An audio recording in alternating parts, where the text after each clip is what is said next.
नमस्कार, मैं हूं अजय कुमार। आप देख रहे हैं देसी अड्डा। आखिर लालू यादव की टेढ़ी नज़र आजकल मुसलमानों और यादवों पर क्यों है और कुशवाहा पर मेहरबान है। जहां एक तरफ लालू यादव 26 सीटों में कई सीटों पर अपना सिंबल बांट चुके हैं, वहीं देखा जा रहा है कि यादव और मुसलमान कभी लालू यादव के लिए जान दे रहे थे, उनके जनाधार थे, उनके स्तंभ थे, उनके पिलर थे। वहीं कई यादव नेता अपने सीट के लिए इंतजार कर रहे हैं। आखिर लालू यादव ऐसा क्यों कर रहे हैं? इन सारी चीज़ों के लिए आज हम चर्चा करेंगे देसी अड्डा के संपादक राकेश तिवारी जी के साथ। तो आइए हम बात करते हैं और जानते हैं क्या है माजरा। राकेश जी नमस्कार, स्वागत है आपका। धन्यवाद, आपको और दर्शकों को स्वागत है। राकेश जी, अभी देखा जा रहा है कि लालू यादव मैक्सिमम सीटों पर सिंबल बांट चुके हैं और उसमें से ये निकल के आ रहा है कि उनकी थोड़ी तिरछी नज़र यादव और मुसलमानों के प्रति है। आखिर ऐसा क्यों? देखिए अजय जी, बिहार के 26 सीटों पर आरजेडी को चुनाव लड़ना है। पिछले दफा यदि आप देखेंगे तो कई सीटों पर मुस्लिम समुदाय के लोग चुनावी मैदान में उतरे थे। 5 बिहार की ऐसी लोकसभा की सीटें थी जिस पर मुस्लिम समुदाय को लालू यादव ने मौका दिया था। 18% आबादी भी है, माई समीकरण भी है, तो ऐसा माना जाता था कि यादव और मुस्लिम का जो कॉम्बिनेशन बनता है वो राजद को जिताने में सहयोग करता है। तो वो कॉम्बिनेशन के तहत यादव और मुस्लिम इन दोनों वर्गों को एक अच्छी खासी संख्या में टिकट दिया जाता था।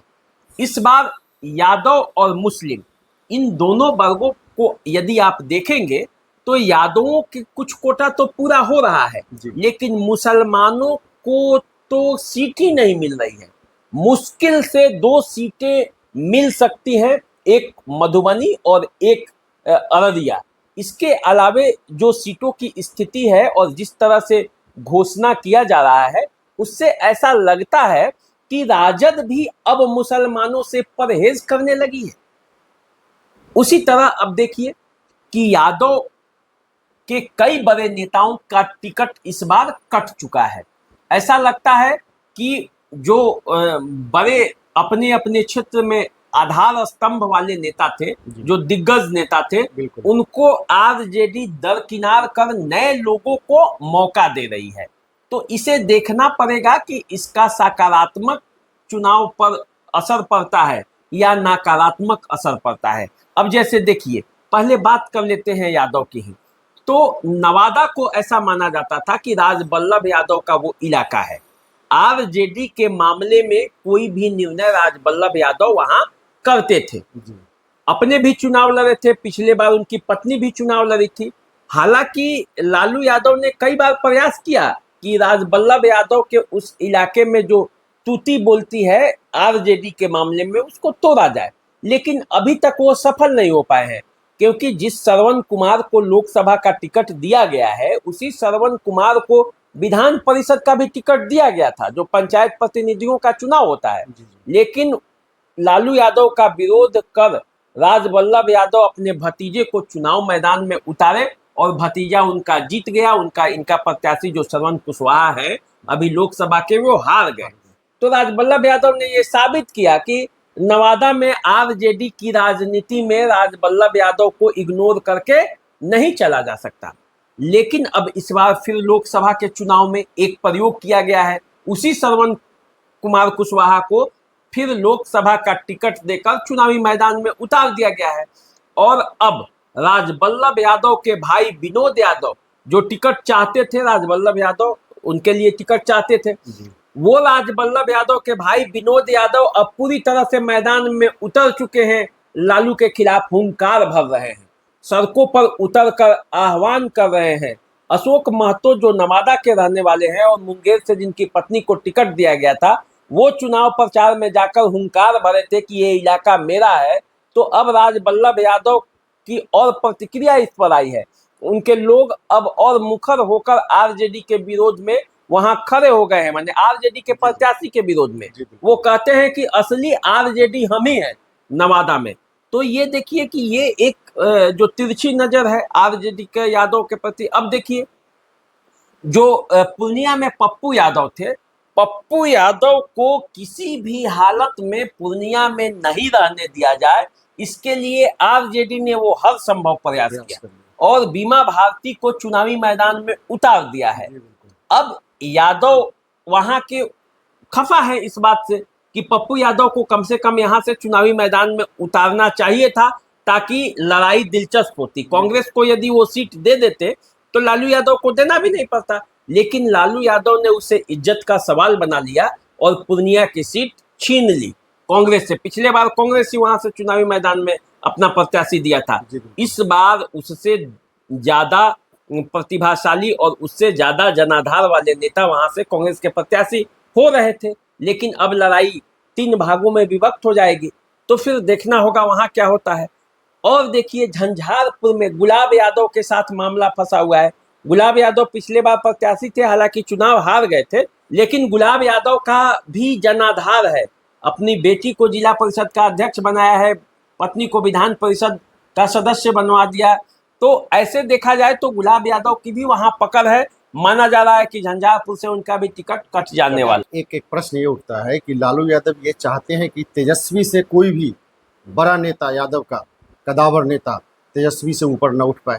निश्चित रूप से इसको तो देखकर ऐसा लगता है, क्योंकि ऐसा नहीं है कि लालू यादव ने यादवों को टिकट नहीं दिया है, यादवों को टिकट दिया है। देखिए अपनी दोनों पुत्रियों को टिकट दिया है, दोनों यादव ही हैं, लेकिन परिवार को ही आगे बढ़ा। हाँ, तो देखिए ना, वो पाटलिपुत्रा से मीसा भारती को दे दिए, सारण से दे दिए रोहिणी आचार्य को, वाल्मीकि नगर से दीपक यादव की बात चल रही है, सिवान से अवध बिहारी चौधरी की बात चल रही है। इसके अलावे भी दरभंगा से ललित यादव हैं, कई यादव कैंडिडेट हैं जो चुनावी मैदान में मतलब उतर रहे हैं।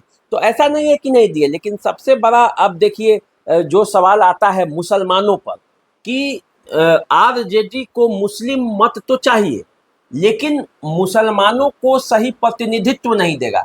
अरे बीजेपी और एनडीए जो है वो तो सीधा सीधा कहती है, वो तो सीधी लड़ाई लड़ती है, आज तक न दी है तो उससे उम्मीद भी क्या करें। बिल्कुल, वोट भी जिस तरह से उनको मुसलमानों को मिलता है तो उसके हिसाब से वो देते भी नहीं है।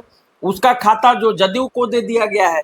लेकिन आरजेडी जो मुसलमानों का 90% वोट पाती है, 90% क्या आप 95% कहिए, बिल्कुल, वो यदि मुसलमानों को प्रतिनिधित्व नहीं देगी तो आखिर मुसलमानों को प्रतिनिधित्व मिलेगा कहाँ से? बीजेपी से मिलेगा नहीं, इधर से मिलेगा नहीं, तो आखिर इनका वोट तो चाहिए, लेकिन इनका प्रतिनिधित्व कौन करेगा? पिछले चुनाव में 5 सीट मिला था। देखिए मैं बताता हूं, दरभंगा से अब्दुल बारी सिद्दीकी चुनावी मैदान में उतरे थे, 3,18,000 मत मिले थे उनको। हालांकि गोपाल जी ठाकुर से हार गए, पिछले बार तो सभी लोग हार गए, तो ये भी हार गए, लेकिन इस बार दरभंगा से किसको टिकट मिला? उनको कट गया, ललित यादव को टिकट मिल रहा है। तो यहाँ से कॉम्बिनेशन मुस्लिम का मत चाहिए, लेकिन एक मुस्लिम का सीट काट के वहां से यादव को दे दिया गया। अब आइए अररिया से सरफराज आलम 4 लाख मत प्राप्त किए थे, हार गए प्रदीप सिंह से, बीजेपी के प्रत्याशी से कम मतों के अंतर से ही हारे थे, काफी कम था। मार्जिन कम था, लेकिन वो हार गए। इस बार देखिए अररिया से किसी मुस्लिम को ही मिलेगा, लेकिन ये सीट घट गया, दरभंगा एक कट गया, अररिया हो सकता है कि सरफराज आलम को ही जाए या किसी दूसरे प्रत्याशी को, लेकिन ऐसा माना जाता है कि यहाँ से तो कम से कम मुस्लिम प्रत्याशी आरजेडी को देना ही पड़ेगा। अब आइए बेगूसराय से मोहम्मद तनवीर हसन को टिकट दिया गया था, 2 लाख से अधिक मत आए थे, गिरिराज सिंह से चुनाव हार गए थे। तो इस बार बेगूसराय को सीपीआई को दे दिया गया, वहां से अवधेश राय चुनावी मैदान में है, बछवाड़ा के पूर्व विधायक हैं। तो यही खेल चल रहा है। देखिए एक ऐसा खेल हुआ कि आरजेडी के सीट को सीपीआई को दे दिया गया और वहां से मुस्लिम प्रत्याशी नहीं है, तो वो साइड हो गए। अब आइए शिवहर से पिछले बार सैयद फैसल अली चुनावी मैदान में थे, 2,68,000 मत पाए थे। हालांकि रमा देवी से चुनावी मैदान में वो हार गए थे, लेकिन इस बार उस शिवहर की सीट को किसको दे दिया गया? शिवहर की सीट को दे दिया गया रमा सिंह को।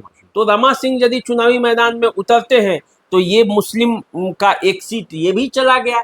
यहाँ से फारूक शेख चुनावी मैदान में उतरने के लिए अपनी दावेदारी ठोक रहे थे। आप जानते हैं शिवहर से अनवारुल हक भी चुनावी मैदान में जीते हुए हैं, कई बार सांसद रहे हैं, तो वो भी चला गया। अब आइए जो काफी महत्वपूर्ण जी, बिल्कुल। क्षेत्र है। शहाबुद्दीन जी। का ये क्षेत्र रहा है 96 से लेकर 2004 तक।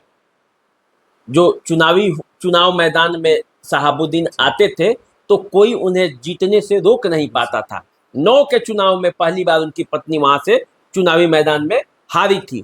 उस जगह पे हिना साहब का टिकट काट कर अवध बिहारी चौधरी को दे दिया गया। तो 2 मुसलमानों का टिकट कटा है, एक दरभंगा में और एक सिवान में, और दोनों जगह यादव को शिफ्ट कर दिया गया है। तो ऐसी परिस्थिति में मुसलमानों का वोट तो लालू जी को चाहिए, लेकिन सीट कहाँ से आएगा? सीट भी नहीं दिया जा रहा है। 14% आबादी, यदि जातीय जनगणना की बात करता है लोग, तो 14% आबादी है यादव जाति का और 18% आबादी मुस्लिम जाति का है। तो उस लिहाज से देखें, जिस विचारधारा से चुनाव में ये लोग उतरे थे, उससे पहले भी बोला गया था कि ये है राजद का विचारधारा, जातीय जनगणना हमने कराया और इसके आधार पर लोगों को दिया जाएगा। तो चुनाव के समय वो क्या हो गया? मैं बताता हूँ, हर पार्टी का यही काम है, बोलता कुछ है करेगा कुछ। जब चुनाव लड़ने की बाजी आएगी तो हक मार लिया जाएगा। हर पार्टी, ये राजद की ही बात मैं नहीं कर रहा हूँ, हर पार्टी की यही स्थिति है। जातीय जनगणना का तो कोई मतलब नहीं। अब तो इस चुनाव में जातीय जनगणना हवा हो गया और टिकट वितरण में भी हवा हो गया। आप देखे होंगे, कुशवाहा पर लालू यादव जी को ज्यादा इस चुनाव में ज्यादा मोह आया है। कुशवाहा से काम चलाना चाहते हैं, कुशवाहा की कीमत पर चुनाव जीतना चाहते हैं। तो अब देखिए, कुशवाहा तो भाई इधर भी है, नहीं, कहीं ना कहीं ये कुशवाहा के सहारे नीतीश कुमार का वोट काटने में लगे हो, इनकी ये मंशा हो सकती है। तो देखिए, कुशवाहा के सहारे नीतीश कुमार की वोट काटने का जहां तक सवाल है, तो अब दुनिया नहीं रही कि जानता कोई नहीं है। कुशवाहा को यदि सही सम्मान उसको धरातल पर राजनीतिक पकड़ पहुंचाने में किसी ने जगाया है, किसी ने घूम घूम कर एकत्रित किया है कि आज ये भाव आया है, उसमें मुख्य रूप से देखा जाए तो उपेंद्र कुशवाहा है, उसमें से देखा जाए तो ये सम्राट चौधरी है, और बीजेपी ने इसके प्रयोग किया। अब उस प्रयोग में लालू जी को अब कुशवाहा प्रेम हो गया है, और उस कुशवाहा प्रेम में देखिए धड़ाधड़ कुशवाहा को टिकट मिल रहा है। तो अब ऐसी स्थिति में राजद का जो कोर टीम था, माई समीकरण का एम और वाई दोनों प्रभावित हो रहा है कहीं ना कहीं। हाँ, कहीं ना कहीं। हालांकि वो एम के सहारे वाई को साध ले रहे हैं। जहां जहां एम को काट रहे हैं, उनके भरपाई के लिए वाई आ जा रहा है। लेकिन अब देखना है आने वाले चुनाव में ये जो नया प्रयोग है, ये प्रयोग कितना सफल होता है। तो कभी माई समीकरण के सहारे 15 साल शासन करने वाली पार्टी आज कहीं ना कहीं उसमें से एक वर्ग जो है वो ठगा हुआ महसूस कर रहा है। जहां पिछली लोकसभा चुनाव में 5 सीटों पे टिकट की दावेदारी थी, वहीं पर वो घट के लग रहा है कि 2 सीटों पर ही सिमट जाएगा।